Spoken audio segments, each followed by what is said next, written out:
नमस्कार देवियों, सज्जनों, सर्वप्रिय छात्रों, आप सबका हार्दिक स्वागत है शिक्षा पॉइंट पर। गांधी जी और शास्त्री जी,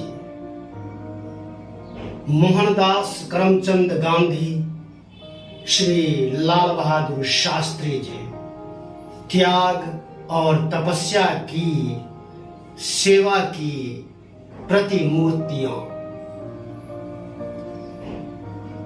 आज के परिवेश में हमारे देश को गांधियों और शास्त्रियों की सख्त जरूरत है।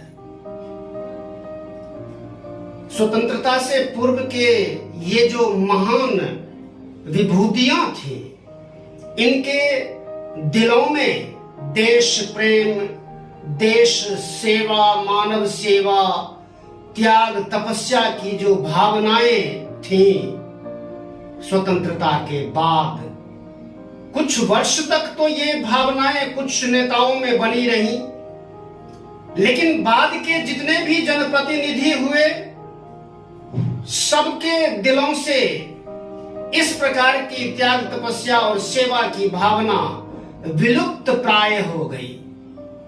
वे देश सेवा, जन सेवा के स्थान पर अपने और अपने परिवार की सेवाओं में जुट गए, भ्रष्टाचार को बढ़ावा देने में जुट गए।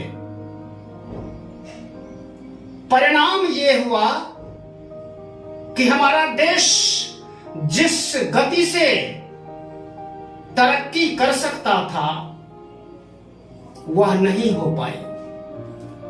इसके मूल में केवल और केवल जनप्रतिनिधियों का भ्रष्ट आचरण ही रहा है। जनप्रतिनिधि जब नेता ही भ्रष्ट हो जाते हैं, तो बाकी का सारा सिस्टम अपने आप भ्रष्ट होता चला जाता है और रुपए पैसों की, ये जो रुपया है ना, ये रुपए पैसों की अहमियत बढ़ जाती है। वे अपने लिए ही सब कुछ करने लगते हैं। मोहनदास करमचंद गांधी जी ने जो त्याग का उदाहरण प्रस्तुत किया, जो सेवा का उदाहरण प्रस्तुत किया,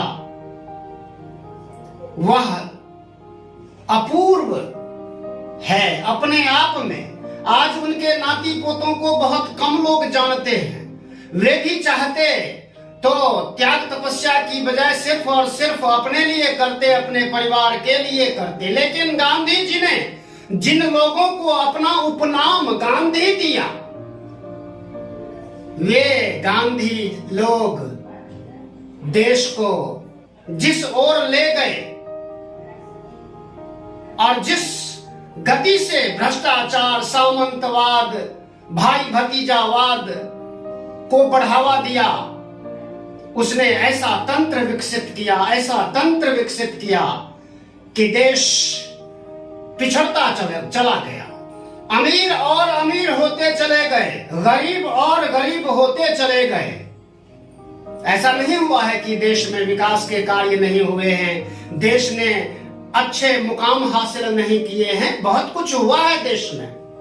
लेकिन जिन गतियों को देने की जरूरत थी, जिन लोगों के लिए कार्य करने की जरूरत थी, सबसे जो पिछड़े वर्ग, सर्वहारा वर्ग, मजदूर किस्म के लोग, गरीब लोग, उन लोगों के लिए शायद कुछ हुआ नहीं। एक बार जब रेल मंत्री थे लाल बहादुर शास्त्री जी, तो एक सभा में उनकी माताश्री पहुंची कि मेरा बेटा रेलवे में नौकरी करता है, रेलवे में नौकरी करता है, रेल मंत्री है, ये पता नहीं था उनको। लोग भी अचंभित हुए कि ये महिला झूठ बोल रही है। शास्त्री जी के सामने किया गया, उन्होंने ये कहा कि हाँ, ये मेरी माता जी हैं। पत्रकारों ने, अन्य लोगों ने पूछा कि आपने उनको विदा क्यों कर दिया। वो दरअसल सभा में गई और तुरंत उनको मिल करके कुछ देर अपने पास बिठाया और फिर विदा कर दिया। लोगों ने पूछा तो उन्होंने कहा कि मेरी मां को ये पता नहीं है कि मैं रेल मंत्री हूं। जिस दिन उन्हें पता लग जाएगा कि मैं रेल मंत्री हूं तो वो सिफारिशें करेंगी, उनके मन में अहंकार आ जाएगा। ये त्याग की भावना थी। आज उनके परिवारों को विशेष कुछ लोग ही जानते हैं, दुनिया जानती नहीं उनके परिवार के सदस्यों को। इसका कारण क्या है? इसका कारण उनकी त्याग, उनकी तपस्या। गांधी जी ने अपने बेटे को, वो चाहते तो पता नहीं क्या कर देते, अपने परिवार को, अपने बेटे को। आज वे ही राज कर रहे होते, उन्हीं के घर के सदस्य राज कर रहे होते, लेकिन उन्होंने त्याग पूर्वक सेवा का कार्य किया। आज के परिवेश में ऐसे लोगों का चरित्र पढ़कर, सुनकर, देखकर एक अनुभूति होती है कि काश आज हमारे देश में ऐसे नेतागण होते जो उसी जज्बे से देश को आगे बढ़ाने का कार्य करते।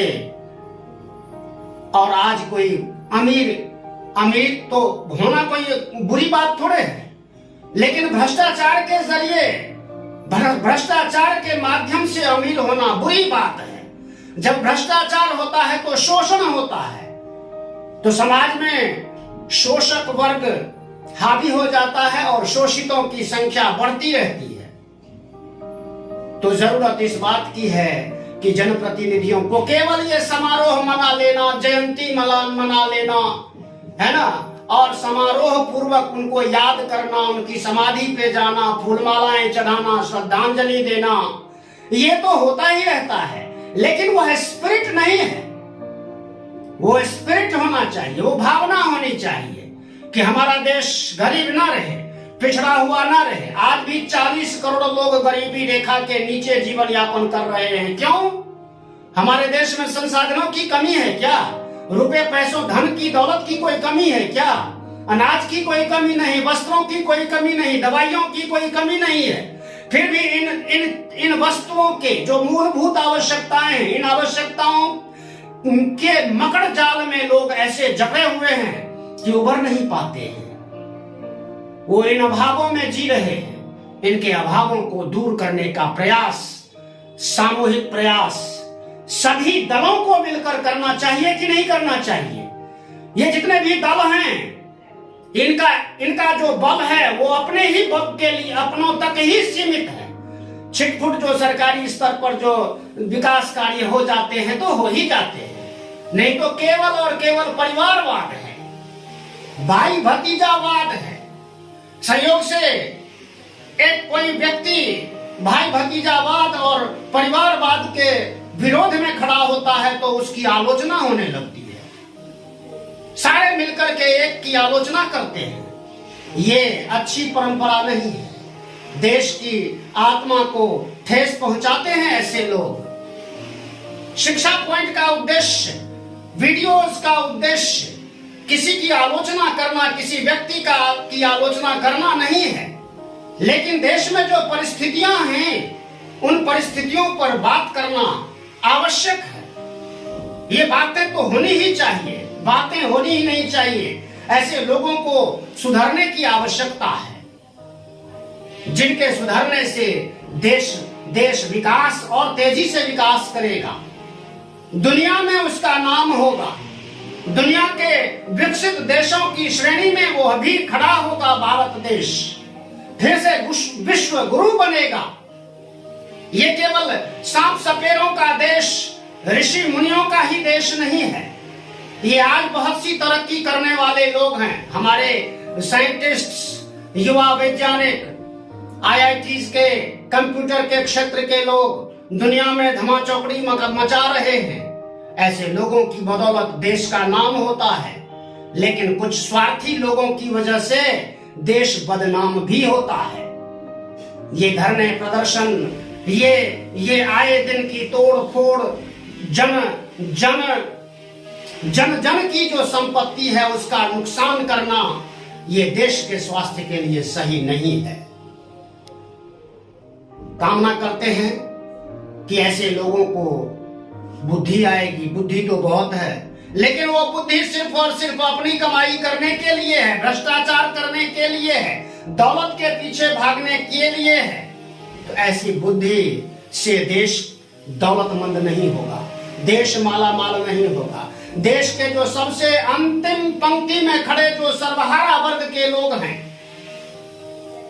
उनकी उन्नति करने की जरूरत है। धन्यवाद। जिन लोगों ने चैनल को सब्सक्राइब नहीं किया है तो प्लीज सब्सक्राइब कीजिए, लाइक शेयर कमेंट कीजिए। प्रसन्न रहिए। जय हिंद, जय भारत, जय भारत।